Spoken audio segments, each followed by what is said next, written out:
This is Metabolic Mastery, a KORR Medical Technologies podcast dedicated to advancing knowledge and practice in metabolic testing. Welcome to Metabolic Mastery, brought to you by KORR Medical Technologies. I'm Dr. Marc Humbert, and this is Dr. Cameron Garber. Today we're going to be talking about RMR and longevity.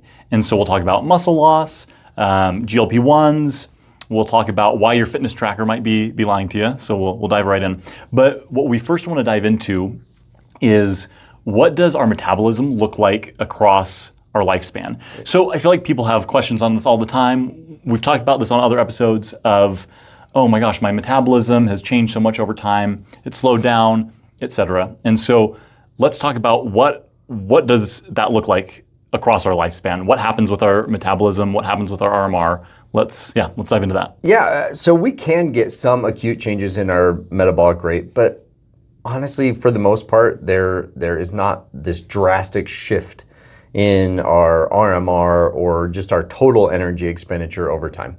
From the time that we're kind of done growing and developing, we obviously see a spike through our adolescence and things until we reach about our mid-20s for most people. And then that levels off, and we kind of maintain a very similar metabolism for the rest of our life. Not quite, but near the end it can slow down too. But most of that is actually thought to be more about activity levels than it is necessarily our body just slowing down our metabolism. Yeah. And so, yeah. Well, and so much of that, especially in later life, is what happens with, again, lifestyle, what happens with environment. From 20 to 60-ish is when that stays the most stable. After 60 to 90, there's more of a decrease.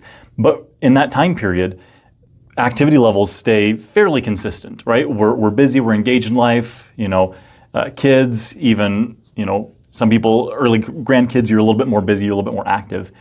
And it's really when activity levels begin to change and we lose muscle mass. Mm-hmm. And so we bring that up every time, but that's because it's such an issue in later life. So sarcopenia, which is it's loss of muscle mass, and it starts to affect our ability to function. That becomes just a huge issue after the age of 60, 65. Right. Fall risk goes up.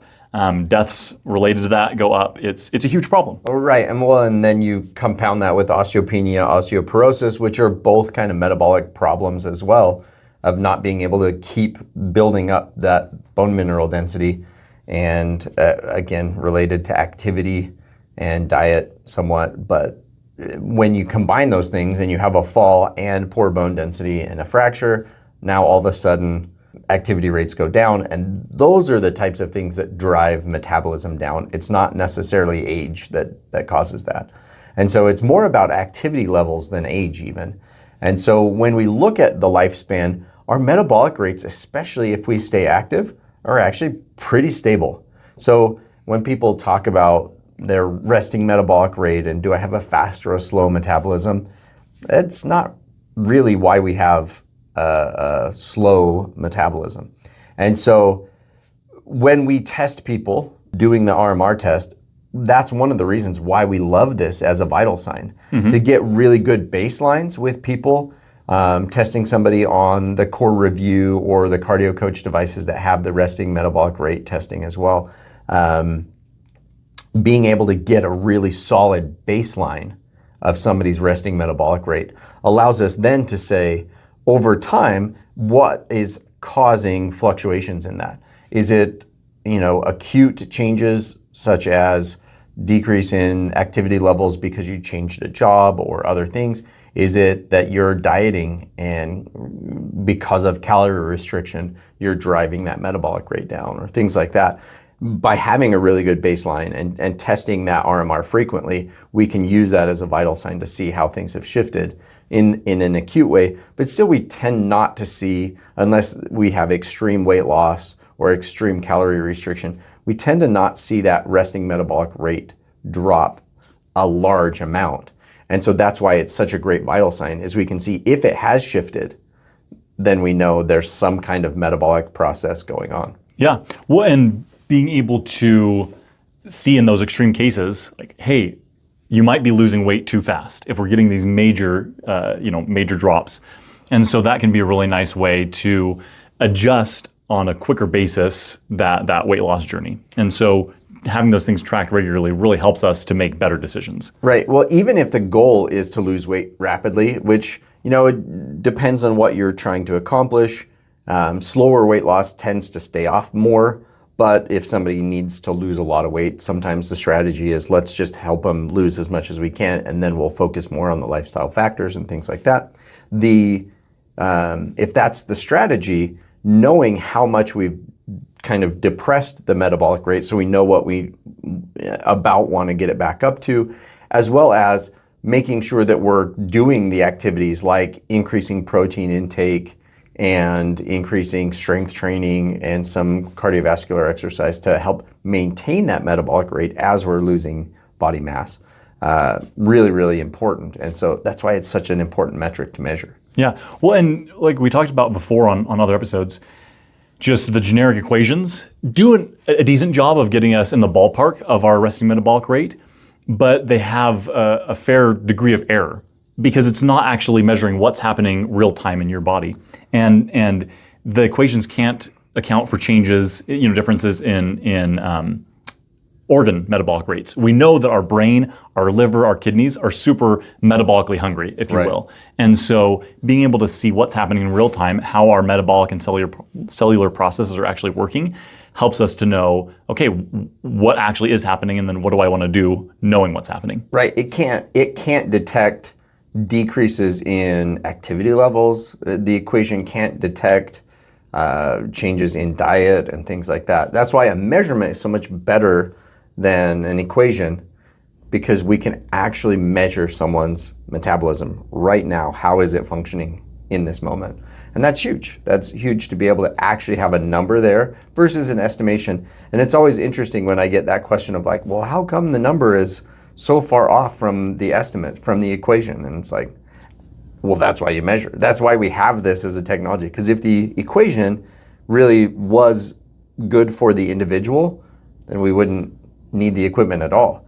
But because there tends to be so much variation is the reason why just using an equation really for the individual, when we talk precision medicine, for the individual, if we're not doing testing, we're going to be off by typically a fairly large amount. We see 300 to 500 calories. I think the largest I've ever seen was about 800 calories of variation. Which is significant. But that's, it was more than a third of their daily calorie allotment, And so that's pretty significant. And so making sure that we have a, valid and accurate number for that person that's sitting in front of you, that's precision medicine. Yeah. Well, and the beautiful thing is that this technology is much more accessible now than it ever has been before. Totally. And so in years where that wasn't as easy to get testing like this, or as I can only go to a lab or a university, that makes sense, right? The equations can get us in the ballpark. But now that this is so ubiquitous, more places like health centers, spas, et cetera, gyms are using this technology, it really brings it directly to the consumer and makes this much more accessible. Yeah, and because it's more accessible, we really can help. When we think of longevity, we can help people not just use the excuse of, well, I'm just getting older, but instead we can have real data for them, and they can make better health decisions so that they can progress in their health, fitness, wellness, and live a much longer, happier, healthier life. Absolutely. Well, and it goes back to, am I keeping enough muscle on? Am I doing regular activity? That's really where that comes into that idea of living better longer. Yeah. So we know that our metabolism stays remarkably stable over a lifetime. And so why is that? What's happening in the body? And this is what I think is just so, our bodies are so cool and they're so good at adapting. Really. We really are amazing creatures.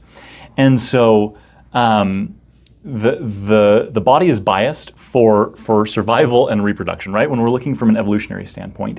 And so our bodies have really powerful mechanisms to keep our body weight, to keep our metabolism stable, because that keeps us alive and able to reproduce, which is, a good thing for continuing with the species, right? Yeah, well, that's how we're wired, right? So we're wired for that long-term viewpoint. Even though sometimes my decision making is more day to day, now or not now. But as a species, we are wired for the long term. And that's why we're so good at storing fat. Yeah. We literally have, and you can see this on cable TV and stuff. You can see there are people out there with unlimited fat storage capacity. Well, we all have unlimited fat storage capacity. Yeah. And some people are utilizing that. Well, and it makes so much sense. Like, it's such an amazing mechanism that the body has. Like, thank you, body, for being really good at storing fat so that I can use that as an energy source.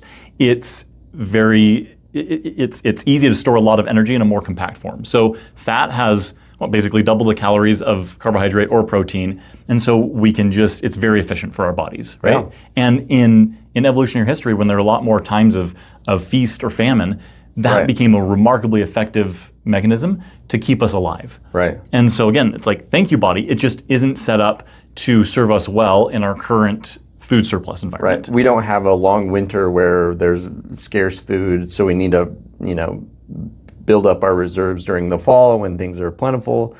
We don't have that same cycle now. We can get food shipped from South America and have, things all year round. And so we don't have that same food scarcity, that seasonal food scarcity and things.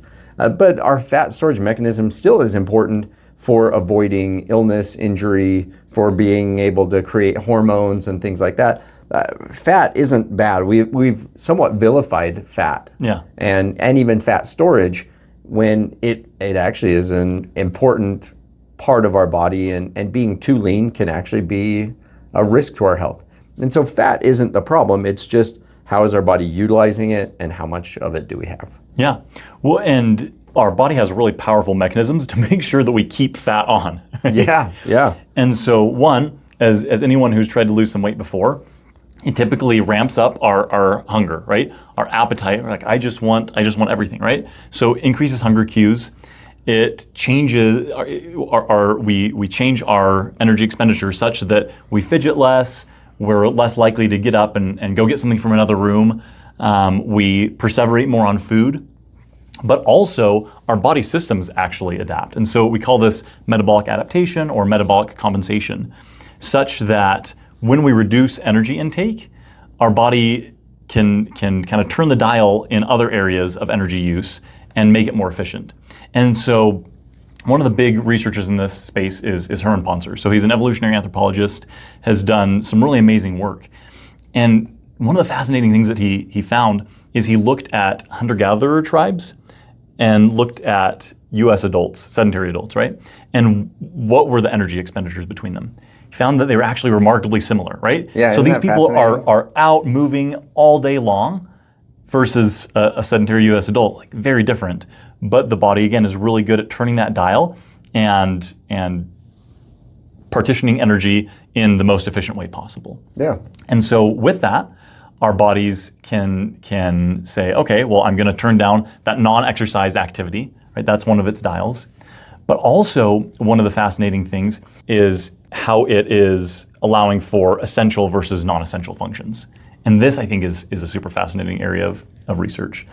And so essential functions, keeping the lights on, right? Yeah. I need my brain to get energy. I need my kidney and liver to filter things out, to metabolize energy. I need my immune system to be working well, all those things, right? We need to keep the lights on.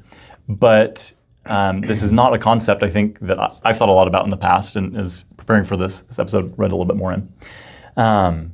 But three of the big areas that our body can drop energy in and reduce some of the non-essential functions are with our immune system, with what we call our HPA axis, and so that's responsible for releasing hormones like cortisol, epinephrine, norepinephrine, and then our reproductive systems. Mm-hmm. And so essential functions obviously are fighting off infection and disease, right? Making sure that we have all the sex hormones that we need for our bodies to do what they do, making sure that we, cortisol, epinephrine, norepinephrine, those are not bad things. Those are hormones used to mobilize energy in the body. Right. And so, anyway, all great when they're doing their essential functions. When they're able to focus on non-essential functions, that's where we see with the immune system increased inflammation, right? Which increases our risk for metabolic diseases like type 2 diabetes, cardiovascular disease, et cetera. With that HPA axis, are we seeing increased sympathetic nervous system activity, right? Right. That has implications in terms of cardiovascular disease, diabetes as well.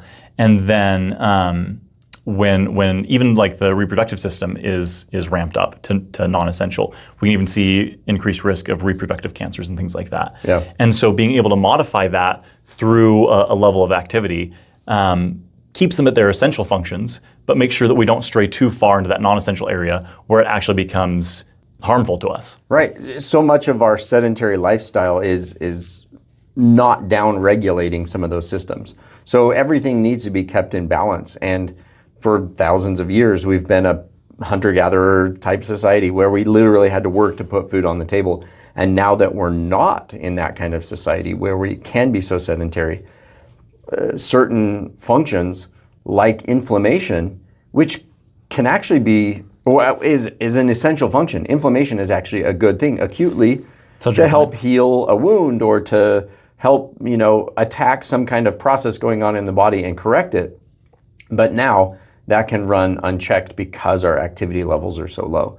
And so we start to see now talk of systemic inflammation and a lot of autoimmune disorders and other things like that are essentially just unchecked.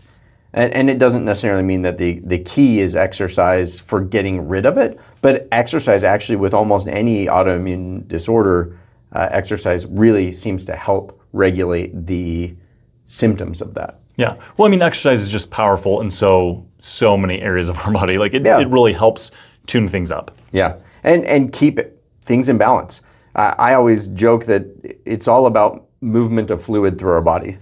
And the more we move our body, the more it allows those fluids to move so that we can get the good stuff in and the bad stuff out.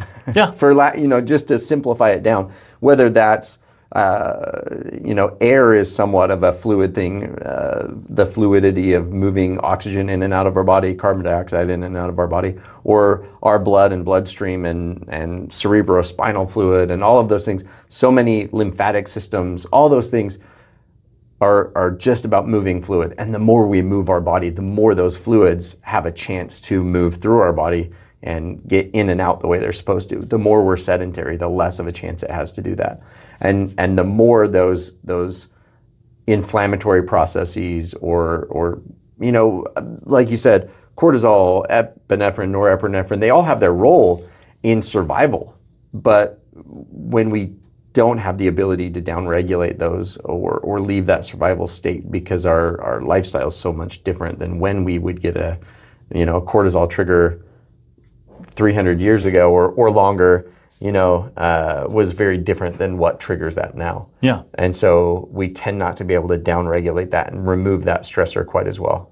Well, and it goes back to what am I selecting for? Yeah. Right? When I'm selecting for survival, I'm going to do different behaviors. I'm going to focus on different things. When I'm selecting for longevity, then things are going to change quite a bit. And so really being able to exercise is crucial for that longevity side of the equation, right? If we want to reduce the risk of all those chronic diseases and reduce our risk of death from them, then exercise is such a foundational component of that. Right, as well as quality sleep, quality nutrition, good social environment that helps de-stress and helps downregulate some of those hormones and everything, as well as, what was the other piece of the equation? Social. Social environment. Anyway, yeah. So, but just lots of things that help. Oh, and good stress management is the other one. Lots of things that help us down-regulate some of those hormonal things that can amp us up. Yeah. So, well, and so again, keeping an eye on the RMR can give us a good idea of like what's happening. Is that just tanking? Is something happening with those other systems, right? With our immune system, with recovery from sleep and everything, such that it's severely constraining our energy expenditure. Those are good things to know. Yeah, when we see a large fluctuation in our RMR, it essentially begs the question, what's going on? And gives us an opportunity to interview that patient and say, where are these changes coming from? Is this a change in diet? Is this a change in lifestyle? Did you change your job? Is your kid going through a stressful thing? things like that. Once we can identify that, we can see where those changes are coming from.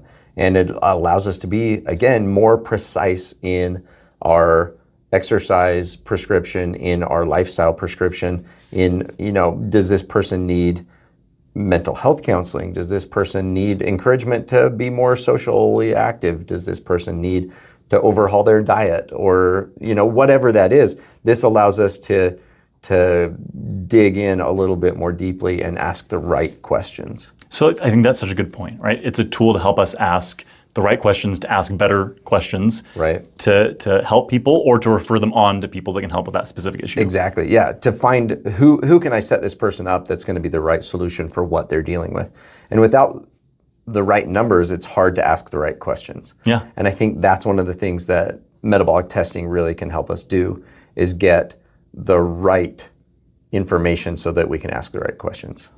Absolutely, love that. Yeah. Okay, now let's dive into a fun topic. Mm-hmm. Let's talk GLP-1s. Yeah, that used to be fairly controversial, and I feel like is getting less and less controversial. Yeah. That it was something that people felt like was cheating, or felt like, I don't know, was kind of finding the back door to losing weight or things, and left out lifestyle.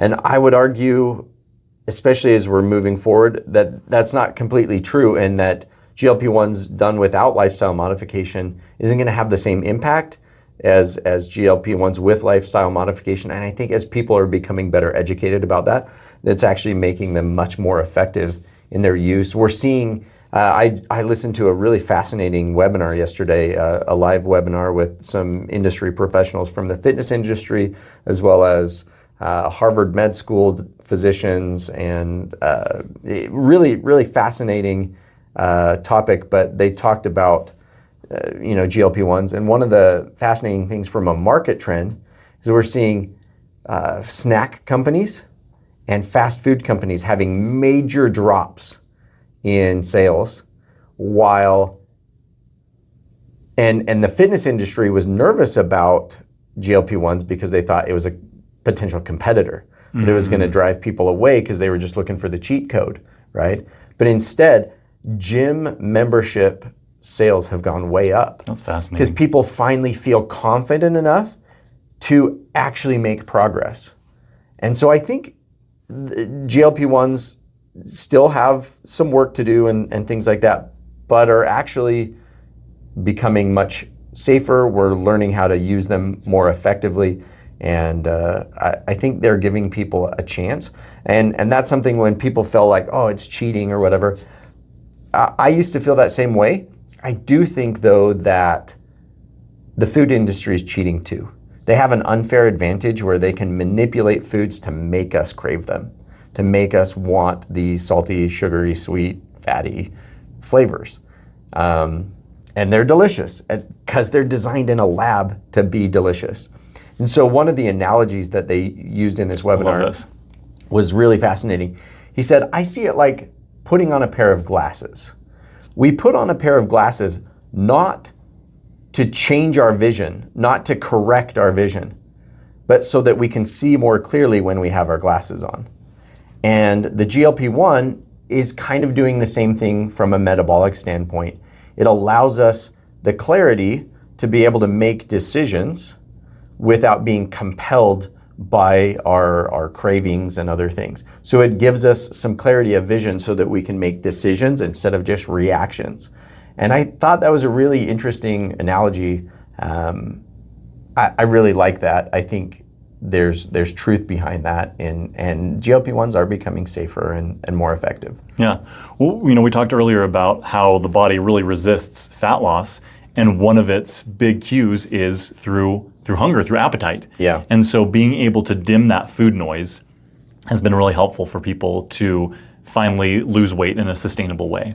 Right. So it's a weird trick of nature, I guess, that even when we have a huge excess of calories, hundreds of thousands of extra calories stored on our body still doesn't necessarily always love to release that. Yeah. It sees that as a threat. Yeah, it's like, oh, I'm starvation mode, right? We're coming again. And so I think understanding some of the impacts that can have on our bodies, on RMR, is worth discussing. And with GLP-1s, it's similar to any other type of weight loss, whether we're doing, just, calorie restriction or intermittent fasting or whatever, or, the gastric band surgery, different things like that, is that one of the big issues is how much muscle mass are we losing? Yeah. So kind of the typical thing is with weight loss, 3/4 roughly is fat mass and 1/4 is lean mass, of which a portion is muscle mass. So that's one thing to understand, is that when we're talking about lean mass losses, sometimes the amount of muscle mass loss gets overestimated because we just make those synonymous, and it's just a portion of that lean mass. So that's just, I want to focus on that. But even so, a significant amount of that lean mass is muscle mass. And so we're losing muscle mass with weight loss. And so that can become a really significant issue. And on the plus side, right, we're losing fat mass, and so it's improving our blood biomarkers. It's improving so many measures of health. It's really good for us. But at the same time, if we're losing a lot of muscle, then that increases our risks elsewhere. And so the big caveat to using, to really going any mechanism for weight loss, but especially with the GLP-1s, because they're becoming so ubiquitous. And because the weight loss is so rapid. Is ensuring that we're focusing on the muscle mass side of the equation. And so and bone density. Yeah. Right. Both of which are addressed by heavy strength training. Yep. And so having that regularly really impacts our ability to retain lean muscle mass. And then also having sufficient protein so that we have the building blocks to build that muscle. And it's a lot more than what people expect. Well, to me, this is the importance of testing with the KORR Review that does RMR testing, or the cardio coach, and using the RMR testing there. The reason why that's so important to retest frequently with GLP-1s, every 4 to 6 weeks even, or sometimes, if depending on the rate of loss, you may want to test even more frequently. But the key is so that you can track those changes rapidly and make those adjustments of saying, hey, we need to increase protein intake, we need to increase strength training. Because it may feel like the patient is doing quite a bit from where their baseline was, but it may not still be enough to slow that rate of metabolic decline. Yeah. And the metabolic decline is a surrogate for bone mineral density loss and muscle mass loss. And so if we can watch that and make sure that loss of muscle mass, or that loss of metabolic rate, is happening on a timeline or schedule that is more predictable and more of what we would want, then we can keep people healthier through the process. Yeah, and make it more sustainable. Like, it's just so nice to be able to turn that dial up or down, right? Do we need to add protein? Do we need to add exercise? What do we need to change so that you can maintain this process, but do it in a healthy way? Yeah. And it's people are always surprised by the amount of protein that they need to eat. Yeah. So this goes back to the idea of surviving versus thriving. Right. So the recommended daily allowance for surviving is 0.8 grams per kilogram.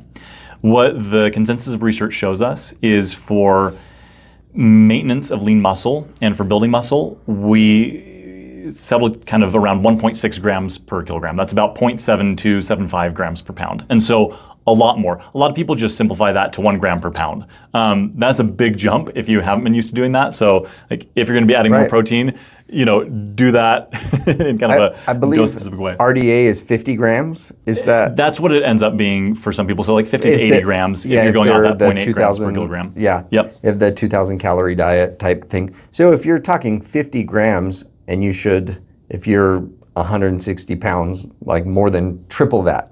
Yeah.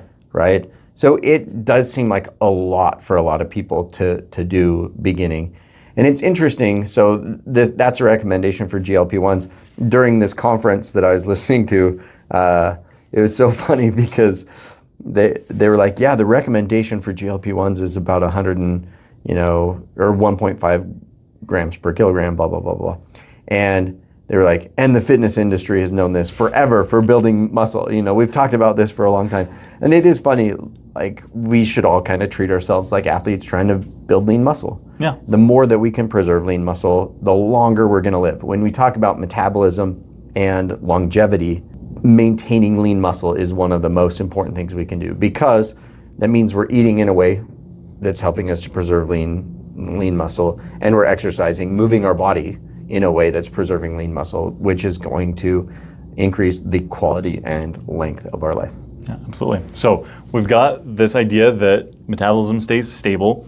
We need to have regular exercise, including especially regular strength training, to preserve muscle mass. Yeah. That has huge impacts on our longevity.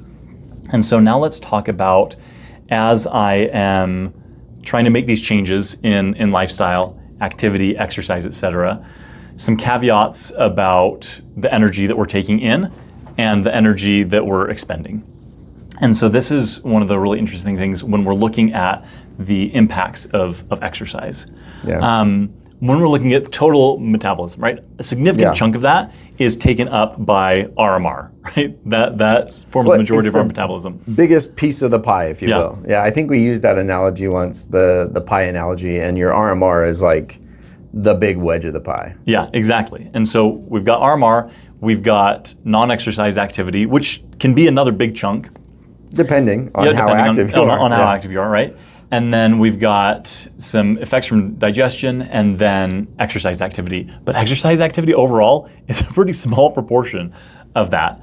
And most of the tools that we use to measure that, if you're not directly measuring energy expenditure using a metabolic cart. So like our cardio coach, we can measure how many calories somebody's actually burning during their workout, during exercise. Yeah. And so if you're not measuring it that way, your estimate is probably quite off. Most of the ways that we calculate that don't factor in that the bump in metabolic rate that we're seeing. You burned 500 calories during this workout. Well, probably 100 of that, or 75 of that was just your resting metabolic rate. So it's not an increase. That's a chunk of that was that. So now we're down to 400, 425. And anyway, a lot of those estimates aren't terribly accurate. Yeah, well, and can be wildly inaccurate depending on the device. So they've done a lot of studies looking at different fitness trackers, kind of spanning the gamut of all the different types of devices. And they found that they're, some studies found anywhere from like 25% all the way up to like 90-ish% inaccurate in other devices. And so the energy expenditure based on your device isn't always the most accurate. And so like you said, testing with a metabolic cart, like the cardio coach, and then finding out what's my exercise expenditure at different heart rates. Then I can tie it to my heart rate. And so when I'm exercising with a heart rate monitor, I have a much better idea of what's the amount of calories I'm burning during this exercise. Yeah. But yeah, I want to emphasize that point again that Cameron made, is that like we are going to, because of our resting metabolic rate, that's going to be running all day long, regardless of what we're doing. If we exercise, we're already going to have used a certain amount of calories just in that resting metabolic rate. And so I think in terms of weight loss, exercise is not the most important indicator. Exercise is so important for a host of reasons, especially in terms of longevity, metabolic health, but in terms of weight loss, our body, again, is really good at compensating. And so what they found is, even in extreme athletes, this was wild, that past a certain point, they just couldn't take in enough energy, right? Because of that, the body's ability to adapt. And so that looked like about 2.5 times body weight. And so if your RMR is, I don't know, like 1,500, you're able to take in around 4,000 to 5,000 calories of energy. And then... Right. And that just has to do with digestion rates. Yeah. Like your body can't get in more calories than that. So even if you're expending more calories than that, you're not able to digest enough food to keep that coming. And so that's really interesting. You hear about elite athletes eating like 5,000, 7,000 calories a day and things like that. And they're not actually digesting all of those calories. So they talk a lot about, and they know that, but they talk a lot about just making sure that the building blocks are bioavailable, that they're putting more in than they can actually digest, so that there's as much building block there as possible. But they wind up just voiding most of that. So they're visiting the restroom pretty often as well. Yeah. So even at that extreme end, right, when we're looking at, marathoners or ultramarathoners or different people, like our body's still compensates, right? And it can only it can only handle so much. Well, and speaking of compensation, when we go back to kind of the hormone regulation and the regulation of immune systems and inflammation and things, extreme athletes, so your ultra marathoners, your kind of elite level cyclists, triathletes, they actually suppress their immune system. That's one of the body's ways of checks and balances. If we're overdoing it from a metabolic rate standpoint, it has to find ways to downregulate other things to be able to keep up. And so often we see immune system suppression and some other things. Yeah, and affects reproductive function as well. So women, loss of period, loss of libido, just some other issues around that. Well, yeah, they talk a lot, especially with women, about RED-S, so the relative energy deficiency syndrome. So not having enough calories for the amount of activity that they're doing, essentially. And it causes all kinds of problems like dysmenorrhea or amenorrhea, bone mineral density problems, a lot of tendon ligament injuries, all kinds of problems, because it's essentially we don't have enough building blocks problem. And so the body has to find a way to downregulate things. And so it just can't rebuild tendon, ligament, bone. It can't keep reproduction as a priority because it's focusing more on survival. Yeah. And so bringing it back to this exercise energy expenditure, being able to track that again, right? Super critical. Accurately with, first from knowing our RMR and then knowing our exercise burn. Then that helps us to know, again, am I losing weight too fast? Are things changing too fast? Is my metabolic rate being significantly affected because I'm exercising too much? Right. Like that ends up being one of the things is too much exercise on that high end, not enough food intake, and then that causes problems as well. And so, or at least too much exercise for where I'm at. Yeah. Right? So it may not be too much exercise as in other people are doing this much and they're fine. Yeah. It may be too much for my body right now. And so that's, again, why getting a test done is so important, is we can find out for my body right now, what are the steps that I need to take? How hard should I be exercising? And when should I be exercising hard? All of those things, we get great insights into those things with a really good metabolic test. And then we can design that program for that person so much more accurately. We can find out exactly how many calories they're burning during exercise, so we know how many we need to replenish. If we get that RMR test done and the exercise test done, we can really look at dialing in their nutrition. We know their baseline level of calories that they need to eat, and then we can add in the exercise calories based on their activity levels and volume and time of activity, and we can say, if this is a weight loss goal, we want to replace the carbohydrate calories that they're burning. If this is an athlete and we want to maintain weight, then we need to replace all of the calories that they're burning. And things like that, it just makes our prescription so much more precise. Again, precision medicine is such a buzzword, and there's no way to make it more precise than knowing exactly what somebody's body's doing. Well, and I think that's the point, is that there's all these other things that we look at for precision medicine that don't necessarily tell us like what's going on in the body real time, right? We end up barking up the wrong tree. And so knowing things like this, like my metabolism is so important in everything that I'm doing, right? Well, it's kind of the purpose of everything that I'm doing. Like the reason why we eat, the reason why we exercise, and all of these things is to maintain all of these, again, anabolic and catabolic processes. So all the things that build our body up, all the things that break our body down, and all the things that we do to just maintain, that's our metabolism. And that's kind of the point of our whole body's existence. And so to be able to measure that is pretty amazing. Yeah. Well, and as we talked about before, being able to measure that and use that to make better decisions, to ask better questions. And really, it's information that puts you on the same side as the client. Yeah. And it's about making that plan. Okay, hey, what we're doing is actually working really well, right? We see that you're becoming more efficient here, or your metabolic efficiency, your metabolic flexibility, right? The ability to switch between different fuel sources is changing. And so I can look at all these different things, and then it just makes it much easier to follow them through that journey and to make earlier adjustmants so that things are going well. Because I think that's one of the difficult things. Anytime that we're making a significant change in body composition, whether that's adding muscle or losing weight, it just takes time, and it can be really frustrating during that process when we're like, what's actually happening? Is anything happening? And being able to dial in and see, no, like these are the changes that are actually occurring in your body.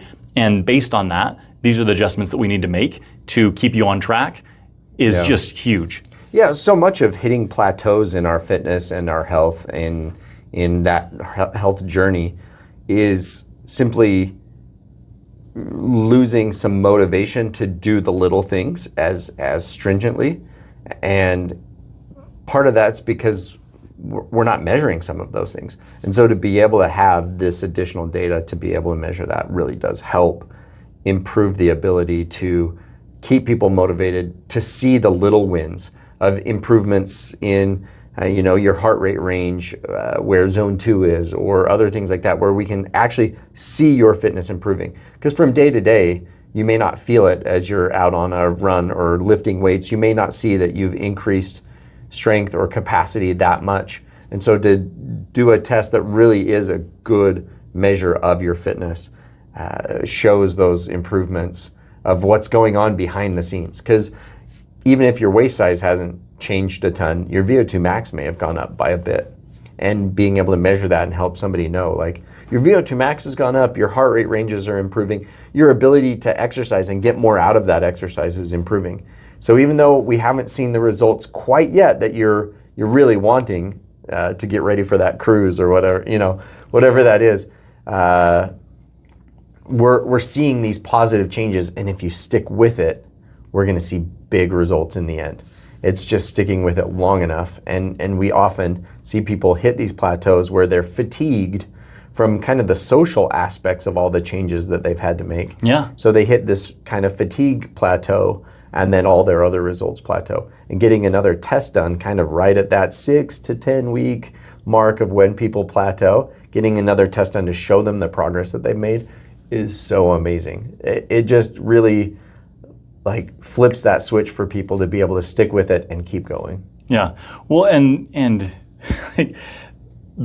it lets us know that hitting a plateau is not the end of the world, right? Yeah. Well, that's most of life is overcoming the plateaus. That's right? so true. How do we do that? Yeah. And so having data to be able to help people pass those plateaus is I think super incredible. Yeah. So pulling it back to RMR and longevity. Yeah. What are really the implications of everything that we talked about? So we talked about how metabolism and even resting metabolic rate stays remarkably similar across the lifespan. And we've also talked about how our body is really good at adapting, right? That idea of metabolic compensation.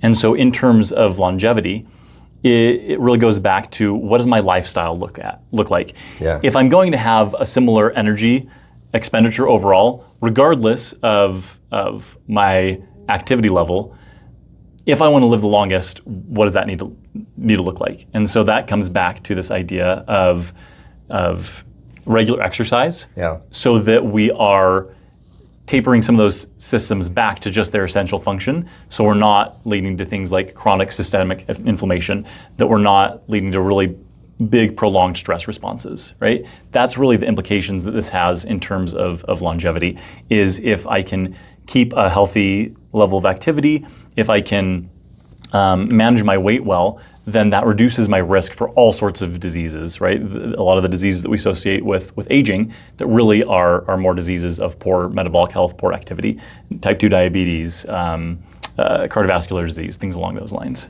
Yeah, exactly. It just gives us so much more information to be able to help people. Yeah, and that's really the bottom line is, I'm going to say it again, going back to that thing. Can we use this data to help people ask better questions? And ourselves, can we ask better questions? And to make the next best choice for their health? Yeah. And so that's what it really comes down to.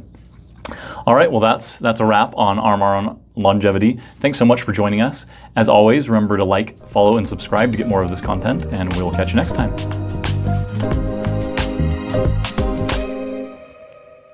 This podcast is a production of KORR Medical Technologies. Ready to take your metabolic testing to the next level?